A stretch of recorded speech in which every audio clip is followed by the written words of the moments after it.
Joyeux anniversaire, nos vœux les plus sincères. Joyeux anniversaire, TLC.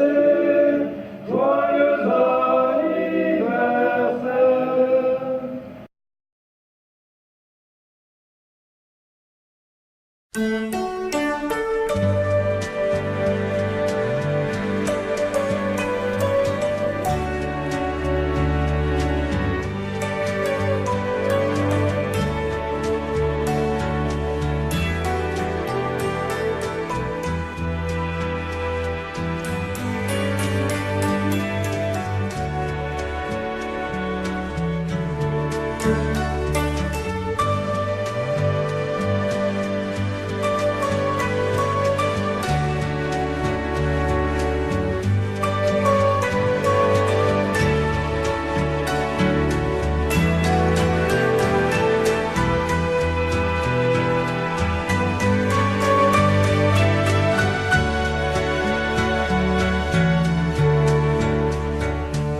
Je suis président de TLC depuis 2001. J'ai remplacé Jeff Habitabile et Laurent Riandi. Alors le bureau comprend 15 membres qui assistent aux réunions de conseil d'administration tous les 2 mois. Et nous sommes 4 au bureau à s'occuper de la comptabilité, du secrétariat et puis de gérer l'association qui compte plus de 750 membres. Enfin, les membres du bureau assurent une permanence les mercredis et vendredis de toutes les semaines. Moi depuis les origines, je connais TLC. Bon, j'ai pas été parmi les créateurs parce qu'à l'époque j'étais en activité professionnelle, donc j'avais pas trop le temps de m'investir. Mais dès que Jeff Habitabile a créé l'association, il m'en avait parlé et j'ai été un des premiers adhérents la première heure. Mais bon, je suis vraiment actif à TLC depuis 6 ans, 7 ans, depuis que je suis un peu plus disponible professionnellement. Et tu es rentré à TLC pour quelle activité? Alors au départ par soutien à la naissance d'une association qui avait une ambition, et une ambition d'ailleurs qui était réussie, qui était de faire vivre un petit peu l'animation sur c'est réussi puisqu'au départ 20 adhérents et maintenant 750. Donc au départ je me suis investi, enfin j'ai adhéré pour encourager ceux qui se sont investis, et puis après parce que j'avais envie de faire des choses à TLC, notamment de marcher. Et bon, marcher, c'est beaucoup plus sympa de marcher en groupe, donc tout naturellement je me suis rapproché de l'équipe randonnée de TLC. Et voilà, donc je suis entré très activement à TLC cette fois en tant que randonneur. Puis petit à petit, j'ai élargi un petit peu mes compétences, peut-être un peu excessif, mais mes idées d'animer un petit peu plus l'association en mettant en place différentes activités, comme par exemple le tarot, comme les sorties à la journée qui existaient déjà auparavant, mais que j'ai relancé, des petits voyages de 4 jours aussi, et puis récemment donc la création de ce cœur alpin, comme on l'appelle officieusement, je dirais, qui est un cœur d'homme qui s'oriente sur les champs de la montagne et qui fonctionne vraiment depuis 3 mois.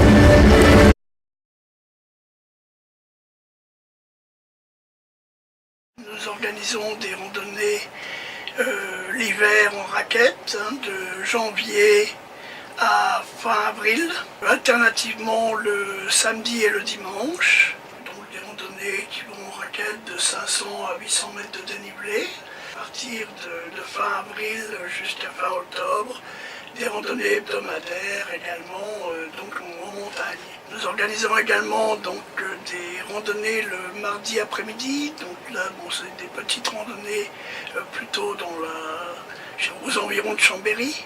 Nous organisons chaque année une semaine de randonnée la première semaine de septembre, donc là en allant dans des massifs plus lointains. Et cette année nous allons dans le Queyras, donc la première semaine de septembre. On y va en car, avec un car à disponibilité toute la semaine, ce qui nous permet de faire des traversées. Nous avons 8 animateurs brevetés de la Fédération française de randonnée pédestre, dont certains avec des spécialités raquettes. Donc nous avons fait des stages. Quand on est à un sommet, on essaye de faire un tour d'horizon et de montrer tous les sommets. Puis aussi notre rôle d'animateur, c'est aussi de montrer un peu toutes les curiosités. Donc ça peut être soit historique, on s'intéresse aussi à la géologie, aux fleurs.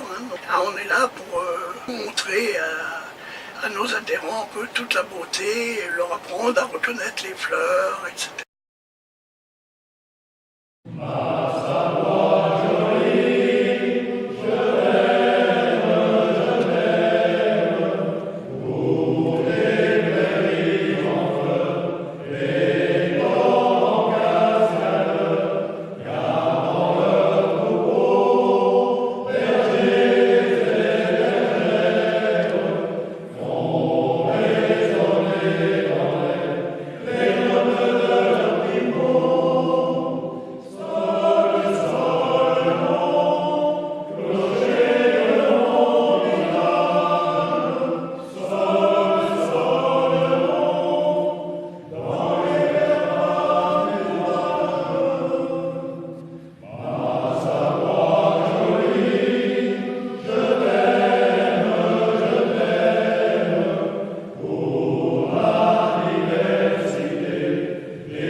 Il y a l'activité des jeudis où c'est la danse pour tous, qui a lieu 2 jeudis par mois, dans laquelle nous avons un rôle d'animation pour mettre de la musique et faire danser les gens.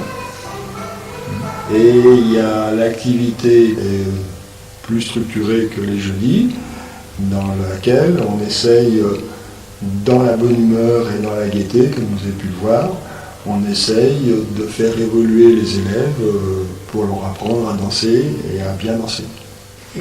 Donc ils dansent des danses de société. Il faut qu'ils soient tout de suite capables de se faire plaisir dans des soirées, que ce soit des soirées familiales ou des soirées de club. Donc ils apprennent des figures simples qui n'exigent pas un déplacement extraordinaire, mais quand même, Michel et moi, nous avons un programme et chaque danse est envisagée dans un enchaînement cohérent et progressif.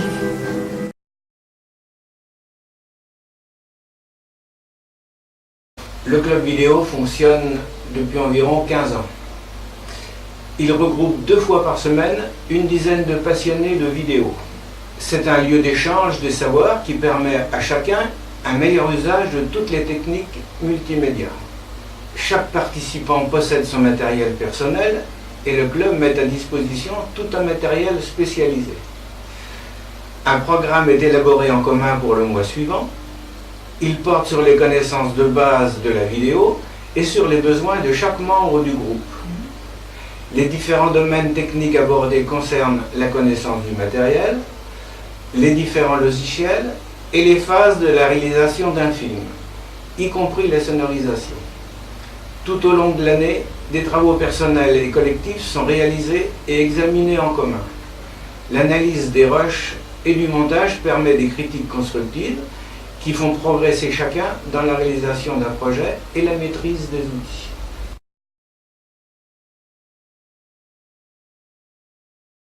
l'origine de ce groupe.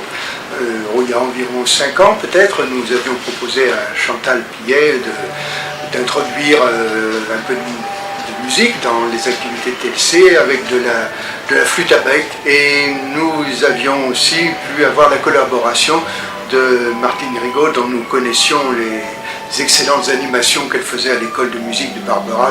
Beaucoup de nouveaux participants sont arrivés, et alors avec une diversité, c'est-à-dire qu'au lieu de rester uniquement dans la flûte à bec, nous avons eu un violoncelle, nous avons eu une flûte traversière, nous avons eu un instrument qui s'appelle l'épinette des Vosges, ce qui fait que notre groupe, au lieu de continuer à le baptiser groupe de flûte à bec, nous n'avons pas hésité à le baptiser groupe instrumental de TLC. Cette chorale, elle existe, elle a été créée avec TLC. L'année dernière, les 20 ans de TLC ont été faits. Cette chorale, elle a 21 ans maintenant. Je dirais que c'est un effectif variable en fonction des années. Nous allons 34, 35, 38, ça dépend.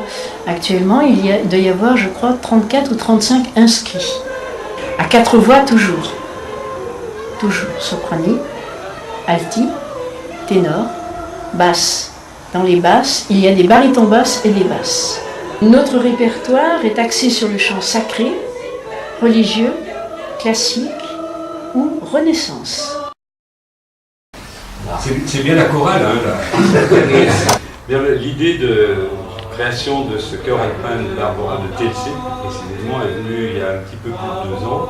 Je souhaitais rencontrer des gens qui partageaient un petit peu la même idée que moi. Et finalement, on a pu concrétiser cette idée il y a un petit peu plus de 2 ans. On s'est retrouvés quelques-uns. Donc on a commencé à chanter au mois de septembre entre nous. Et puis très rapidement, on s'est aperçu qu'il nous manquait bien sûr quelqu'un pour conduire le groupe. Et on a eu la chance de rencontrer Yves Villot, qui a bien voulu s'occuper de nous, et sous sa direction donc, est véritablement né le chœur alpin. Donc, ce qu'on a voulu faire à TLC, c'est quelque chose d'un petit peu original, un chœur essentiellement composé d'hommes, et un chœur ayant comme thème central le chant de la montagne.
l'activité Scrabble a commencé en même temps que TLC, c'est-à-dire il y a une vingtaine d'années, avec André Buffet. Et ensuite, elle a passé le virus à pas mal de personnes. Et maintenant, l'activité compte une vingtaine de personnes entre le lundi et le mercredi. Le jeu se fait en dupliquette, c'est-à-dire qu'une personne tire les lettres et chaque participant recherche un mot et le mot qui rapporte le plus de points est retenu.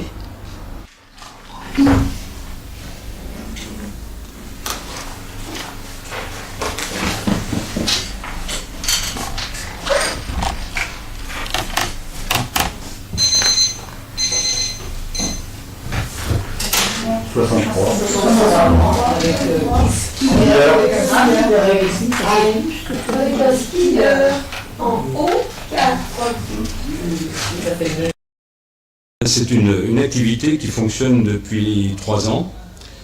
Je suis non pas un passionné, mais disons un amateur de jeux de cartes. Et dans ma jeunesse, il m'est arrivé de jouer aux cartes entre 13h et 14h pendant la pause. Et bon, je n'avais plus l'occasion de rejouer. Et quand je me suis retrouvé à TLC, j'ai pensé qu'il y avait dans cette association un certain nombre de gens comme moi qui avaient envie de jouer, et qui ne trouvaient pas de partenaire. Donc j'ai lancé l'idée, sans savoir exactement si on trouverait suffisamment de monde. Et il y a eu du répondant, puisque nous sommes maintenant souvent aux alentours de 30 à 35 participants régulièrement tous les jours. C'est une activité qui rencontre un certain succès et beaucoup des joueurs sont fidèles. Je crois qu'il y a un certain nombre de personnes qui n'ont jamais manqué une seule séance du jeudi, ce qui montre quand même leur attachement et leur plaisir à se retrouver. J'emploie le mot plaisir volontairement parce que quand j'ai souhaité monter cette activité, il ne s'agissait pas de créer un club de compétition. D'ailleurs, j'ai immédiatement refusé qu'on joue de l'argent. On joue dans la convivialité.